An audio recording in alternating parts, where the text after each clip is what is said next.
ఈరోజు మనం వంట ఆముదం యొక్క ఉపయోగాలు, అలాగే దాన్ని ఎవరు ఎప్పుడు ఉపయోగించాలి, ఎప్పుడు ఉపయోగించకూడదు, ఎంత ఉపయోగించాలి అన్న విషయాల గురించి మనం తెలుసుకుందాం. ఈ జుట్టు రాలే సమస్య కానీ, లేదా జుట్టు తెల్లబడిపోవటం లాంటి సమస్యలు ఉన్నవాళ్ళు ఈ వంట ఆముదంలో కొంచెం కొబ్బరి నూనె కానీ, లేదా నువ్వుల నూనె కానీ కలిపి దాన్ని కనుక తలకి నిత్యం మర్దనా చేస్తూ ఉంటే మీకు ఈ సమస్య నుంచి బయటపడవచ్చు.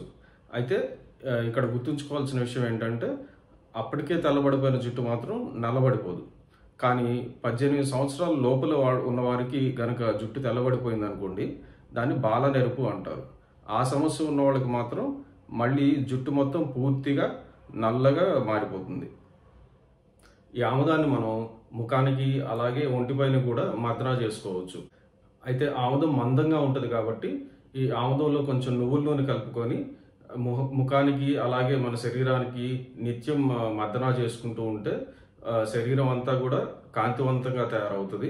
అలాగే తొందరగా ముడతలు రాకుండా ఉంటుంది.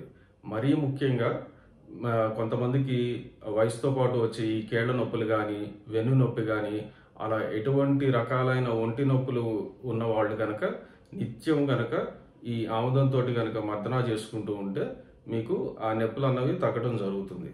అలా కొంతమందికి గౌట్ వల్ల కానీ, లేదంటే రొమటాయిడ్ ఆర్థరైటిస్ లాంటి వాటి వల్ల కూడా వచ్చే నొప్పులను కూడా ఈ ఆముదం నూనె మరియు ఈ నువ్వుల నూనె మిశ్రమంతో కనుక మర్దనా చేస్తూ ఉంటే మీకు బాగా ఆ తేడా తెలుస్తుంది. అలాగే ఈ ఆముదం యొక్క ముఖ్యమైన ఉపయోగం మలబద్ధకాన్ని దూరం చేయటం. ఈ మలబద్ధకం ఉన్నవాళ్ళు కానీ, లేదా నిత్యం పైల్స్తో బాధపడే వాళ్ళు కానీ, ఇటువంటి వాళ్ళు కనుక ఈ ఆముదాన్ని వారానికి ఒకసారి 1 నుంచి 2 స్పూన్లు చొప్పున తాగుతూ ఉంటే మీకు మల విసర్జన అనేది చాలా సాఫీగా జరుగుతుంది. అయితే ఈ పెద్దవాళ్ళు అన్నది కొంచెం ఒక 2 స్పూన్ల వరకు తీసుకోవచ్చు. కానీ పిల్లలు మాత్రం 1 స్పూన్ తోటే కన్నా ఎక్కువ తీసుకోకూడదు. అయితే ఇది మీరు రోజంతా కూడా ఖాళీగా ఉన్నప్పుడు మాత్రమే తీసుకోవాలి. ఎందుకంటే 3-4 సార్లు మీకు మల విసర్జనకి వెళ్ళాల్సిన అవసరం రావచ్చు.